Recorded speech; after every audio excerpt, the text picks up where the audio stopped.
ਹਾਂਜੀ, ਜਿਵੇਂ ਤੁਹਾਨੂੰ ਪਤਾ ਹੀ ਹੈ ਵੀ 2 ਕੁ ਦਿਨ ਪਹਿਲਾਂ ਆਪਣੇ ਸੇਵਾ ਕਰਨ ਗਏ ਭਰਾ ਦਾ ਟਰੈਕਟਰ ਟੋਏ 'ਚ ਰੁੜ ਗਿਆ।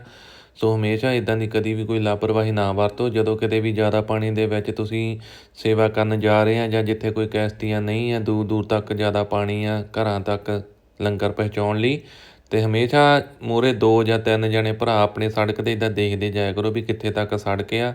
ਦੂਰ ਦੂਰ ਤੱਕ ਡੰਡਾ ਮਾਰ ਕੇ ਵੀ ਟਰੈਕਟਰ ਜੇ ਲੈ ਕੇ ਜਾਣਾ ਤਾਂ ਹਮੇਸ਼ਾ ਕਦੀ ਇੱਦਾਂ ਦੀ ਲਾਪਰਵਾਹੀ ਨਾ ਵਰਤੋ। ਹਮੇਸ਼ਾ ਸੜਕ ਨੂੰ ਦੇਖ ਕੇ ਜਾਂਚ ਕੇ ਵੀ ਜ਼ਿਆਦਾ ਪਾਣੀ ਦੇ ਵਿੱਚ ਕਿੱਥੇ ਕਿੱਥੇ ਤੱਕ ਕੋਈ ਟੋਆ ਜਾਂ ਕੁਛ ਤਾਂ ਨਹੀਂ, ਫਿਰ ਟਰੈਕਟਰ ਨੂੰ ਲੈ ਕੇ ਜਾਇਆ ਕਰੋ ਜ਼ਿਆਦਾ ਪਾਣੀ 'ਚ ਮੇਰੇ ਭਰਾ।